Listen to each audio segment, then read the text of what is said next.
তো window create করার জন্য আমাদের যে আমরা যে স্লাইডিং উইন্ডো ক্রিয়েট করি, so অনেক টাইপের উইন্ডো আছে। তো এখানে আসলে উইন্ডো গুলা একটা উইন্ডো তৈরি করতে পারলে ওইটার সিমিলারই জাস্ট খালি কিছু জিনিস ভিন্নতা আসে, ওই জিনিসের উইন্ডো গুলা হচ্ছে মানে এখানে থাকে আর কি। So দেখেন এই উইন্ডোটা একদম সিম্পল, এটাও মোটামুটি অনেক সিম্পল। দেন এইগুলা ধরুন উইন্ডো বা হচ্ছে আপনার একটা সিঙ্গেল পাল্লা, এটা হচ্ছে বাইরের দিকে খুলে দিবে বা স্লাইডিং না আর কি। এবং এখানে কিছু উইন্ডো আছে দেখেন, এটা হয়তো আপনার কি লাগছে সেন্টার পিভট উইন্ডো, অর্থাৎ এটা হচ্ছে কি হয় মাঝখান থেকে হচ্ছে আপনার এটা ওপেন হয় বা ঘুরে। ওকে, এটা যখন ইয়া করবেন তখন এই যে মাঝখানে হচ্ছে এটার ইয়া থেকে আপনার ইয়া হয় আর কি, রোটেট হয় আর কি, উপর পাশ দিয়ে খুলে নিচের পাশ দিয়ে খুলে মাঝখানে ফ্রেমটা থাকে, এই জিনিসটা। ওকে, সো ফার্স্ট আমি একটা একটা করে আসি। আমরা ফার্স্ট একদম সহজ যেটা আছে বাংলাদেশের স্টাইল উইন্ডো, আমাদের স্লাইডিং গ্লাস উইন্ডো, এই টাইপের হচ্ছে একটা উইন্ডো আমরা হচ্ছে এখানে ক্রিয়েট করি। ওকে, আমরা ফার্স্ট হচ্ছে একটা রেক্টেঙ্গেল নিব। ওকে, রেক্টেঙ্গেল নেওয়ার পরে আমাদের উইন্ডো তৈরি করার জন্য আমরা যেটা জানি যে আমাদের ফার্স্ট কি হয় যে উইন্ডোর একটা চিকন একটা ফ্রেম থাকে। ওকে, ওই ফ্রেমের মধ্যে আবার গ্লাসগুলোকে ধরে রাখার জন্য আরো দুইটা ফ্রেম থাকে এবং মাঝখানে ফাইনালি একটা গ্লাস থাকে, ওই জিনিসটা। তো আমি এটাকে হচ্ছে একটা অফসেট নিব, যেটা হচ্ছে আমার সাইডের যে ফ্রেম আছে এই ফ্রেমটা তৈরি করার জন্য এটাকে হচ্ছে আমি অফসেট করলাম এখান থেকে। অফসেট করলাম হচ্ছে ধরেন যে 0.5 ইঞ্চি আমি অফসেট করব, খুবই চিকন একটা ফ্রেম থাকে। ওকে, সো মাঝখানের এরিয়াটাকে হচ্ছে আমি ডিলিট করে দিব, বা কন্ট্রোল সি দিয়ে কপি রাখতে পারি, যেহেতু চাইলে আবার রেক্টেঙ্গেল যেন ক্রিয়েট করা না লাগতে পারে, বা কন্ট্রোল এক্স দিয়ে একটা কাট করে রাখতে পারি। এন্ড দেন এই যে একটা ফ্রেম তৈরি হলো এটাকে হচ্ছে আমি পুশ পুল করব। এবং আমাদের এখানে তো আসলে এই যে ভিতর দিয়ে আবার গ্রিল থাকে, সো আমি টোটালটা থাকবে না আমাদের এখানে, হয়তো আমি 4 ইঞ্চি দিতে পারি বা 3 ইঞ্চি রাখতে পারি আর কি, 3 ইঞ্চি একটা ইয়া রাখলাম। So এটাকে হচ্ছে আমি গ্রুপ করে নিব, এই আলাদা আলাদা তৈরি করব উইন্ডোর ফ্রেম গুলোতে, নইলে আবার এডিট করতে গেলে ঝামেলা হবে আর কি উইন্ডো ছোট বড় করার ক্ষেত্রে। সো এই জিনিসটাকে হচ্ছে আমি এখান থেকে গ্রুপ করে নিলাম। ওকে, সো সিলেক্ট করে গ্রুপ, এন্ড দেন এডিট থেকে পেস্ট ইন প্লেস করলাম এই যে সারফেসটাকে আমরা কাট করে রাখছিলাম, বা এটাকে আবার রেক্টেঙ্গেল তৈরি করে রেক্টেঙ্গেল ক্রিয়েট করে তৈরি করা যেতে পারে। সো এটাকে হচ্ছে আমি কি করব এবার এখানে গ্রুপ করে নিব। গ্রুপ করলে কি হবে, যদি আমি এখানেই রাখি এটাকে অনেক সময় এইভাবে সিলেক্ট করতে যাই, এইভাবে সিলেক্ট করতে যাই, ওই পিছনের কিছু থাকলে মানে সিলেক্ট হয়ে যায়, এর জন্য সারফেসটা টান দিয়ে আমি আগে গ্রুপ করে ফেলি।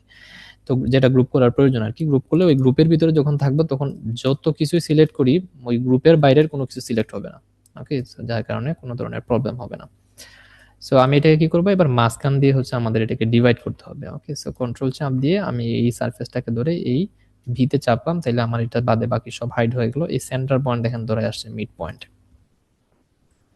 ক্লিক করলাম এটা ডিলিট হয়ে গেল, বা সারফেস ডিভাইড হয়ে গেল, আমি এক পাশটাকে ডিলিট করে দিলাম। সো এটাকে হচ্ছে আমি এবার একটা অফসেট নিব। সো সাপোজ এখানে আমার হচ্ছে 1.5 ইঞ্চির একটা অফসেট থাকবে যে ইয়ার ফ্রেমের জন্য। সো এটাকে হচ্ছে কন্ট্রোল এক্স দিয়ে আমি কাট করলাম, এন্ড দেন এটাকে হচ্ছে আমি পুশ পুল করব। এদিকে আমার সাপোজ 1.5 ইঞ্চি আমি এটাকে পুশ পুল করলাম। ওকে, বা 1 ইঞ্চি পুশ পুল করতে পারেন, 1.5 ইঞ্চি করলাম, গ্রুপ থেকে বের হয়ে আসলাম, তাহলে এটা একটা আলাদা গ্রুপ হইলো, এটা ভিতরে আমার আরেকটা আলাদা গ্রুপ হইলো। এবার আমি এডিট থেকে আমি পেস্ট ইন প্লেসে গেলাম, তাইলে হচ্ছে আমার কি হইলো এখান থেকে আবার এই যে গ্লাসের যে ফ্রেমটা বা সারফেসটা পেয়ে গেলাম, এটাকে হচ্ছে আমি গ্রুপ করে নিলাম। দেন এটাকে হচ্ছে আমি আবার পুশ পুল করবো, ধরুন 0.15 ইঞ্চি বা খুবই কম থাকে 0.25 ইঞ্চি করতে পারেন আর কি। তো এটাকে হচ্ছে আমি কি করব এই গ্লাসটাকে আমার একদম সেন্টারে বসাইতে হবে। ওকে, সেন্টারে বসাইবো। সো এই জিনিসটা আছে আরেকটা জিনিস, এটা হচ্ছে একটা ওয়ে আর কি। সো আসি এবার। সো এবার কি করতে হবে, আমার এই জিনিসটাকে আমি জাস্ট কি করব এই যে মুভ করে এই যে সেন্টার পয়েন্টে ধরবো, ধরে হচ্ছে আমি এই যে এখানের যে সেন্টার পয়েন্ট এটাতে আমি আইনা বসাই দিতে পারি এই যে মিড পয়েন্ট গ্রুপ, অথবা হচ্ছে আমি এখানে সেন্টার পয়েন্ট ধরে এক্সিসটা লক করতে পারি, যেহেতু রেড এক্সিস বরাবর যাবে, দেন এখানে সেন্টার পয়েন্ট দেখাই দিলেই এই সেন্টার পয়েন্টটা ধরে নিবে ভিতরে। ওকে, তাহলে এটা আমার এখানে বসে গেল। দেন সেম জিনিসটাকে আমি কি করব, মুভ এন্ড হচ্ছে কন্ট্রোল চাপ দিয়ে এই পাশে কপি করব।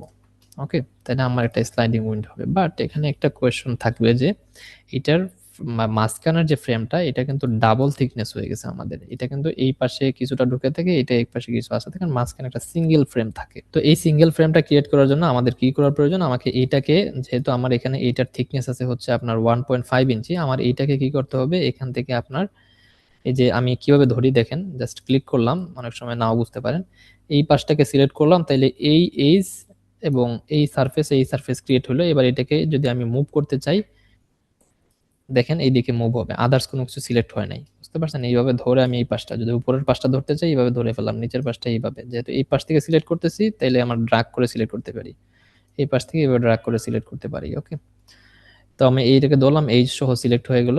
দেন হচ্ছে এটাকে আমার এইদিকে কি করতে হবে, যেহেতু 1.5 ইঞ্চি, এটাকে মাঝখান দিয়ে ভাগ করলে এটা 0.75 ইঞ্চি এইদিকে ভিতরে যাবে, এই ডান পাশটা 0.75 ইঞ্চি আসবে। তো এটা ম্যানুয়ালি করা আসলে একটু মানে সময় সাপেক্ষ, আবার এটাকে ইয়া করে নিয়ে আসতে হবে। এই জিনিসটা না করে এটাকে আবার এখান থেকে মুভ করে এই পর্যন্ত লাগাইতে হবে, আবার এটাকে মুভ করে আবার এই পর্যন্ত নিয়ে আসতে হবে, বা এক্সটেন্ড করে আর কি। তো এটা হচ্ছে আমাদের ক্রিয়েট হয়ে গেল। তো আমি এইভাবে ক্রিয়েট না করে যদি এখন আমার প্রয়োজন হয় যে আমার দেখা গেল উইন্ডোর সাইজটা বড় করতে হবে, তখন যেটা হয় যে আমাদের একটু প্রবলেম তৈরি হতে পারে। কিরকম প্রবলেম তৈরি হবে, তখন হচ্ছে আবার ওই যে ম্যানুয়ালি ধরে ধরে আমার এটাকে টানে টানে বড় করতে হবে। সো এটা না করে আমরা যেটা করতে পারি সেটা হচ্ছে, আমরা যখন এই অবজেক্টটা তৈরি করব, সাপোজ যখন এটা আমরা তৈরি করলাম, এটাকে আমি কি করছি, মেক গ্রুপ করছিলাম, আমি এটাকে এক্সপ্লোড করে দিব, করে দিয়ে এটাকে আমি কি করব, মেক কম্পোনেন্ট তৈরি করব। ওকে, মেক কম্পোনেন্ট তৈরি করব, কম্পোনেন্ট 1, এবং এই যে গ্লাসের যে প্যানেলটা, এটাকে হচ্ছে আমি এক্সপ্লোড করে নিব, ভেঙে নিব, নেওয়ার পরে এটাকে আমি মেক কম্পোনেন্ট করব। ওকে, সো মেক কম্পোনেন্ট করলে আমরা যেটা জানি ওইটা মানে এটা একটা অবজেক্টকে চেঞ্জ করলে ওই অপর অবজেক্টটাও এখান থেকে চেঞ্জ হয়। এবার হচ্ছে আমি এইটাকে ধরে এখান থেকে এই সেন্টারে নিয়ে আসি, এবং এখান থেকে এইটাকে ধরলাম, এন্ড দেন কন্ট্রোল চাপ দিয়ে এই পর্যন্ত নিয়ে আসলাম। নিয়ে আসার পরে এবার হচ্ছে আমি যদি এটার ভিতরে যাই, যে এই পাশটাকে ধরি, ধরার পরে যদি এইভাবে হচ্ছে আমি এই পাশটাকে মুভ করি, দেখেন এইটাও মুভ হতেছে। তাহলে আবার এই পাশটাকে ধরে যদি আমি এইদিকে মুভ করি, দেখেন এই যে বাম পাশেরটা সরতেছে। বাট আমি চাচ্ছি যখন এইটাকে এইদিকে সরাবো, এটাও এইদিকে সরে আসবে। তাইলে আমার কি করতে হবে, যেহেতু আমি এটাকে এটাকে এই পাশে কপি করছি, আমি এই পাশটাকে সিলেক্ট করলে অপর পাশের এই পাশটাই সিলেক্ট হয়। ওকে, তাহলে আমার এখানে কি হবে, আমি এটাকে কন্ট্রোল চাপ দিয়ে এখানে কপি করব ঠিকই, বাট আমি এটাকে উল্টাই দিব বা ফিল্প করে নিব।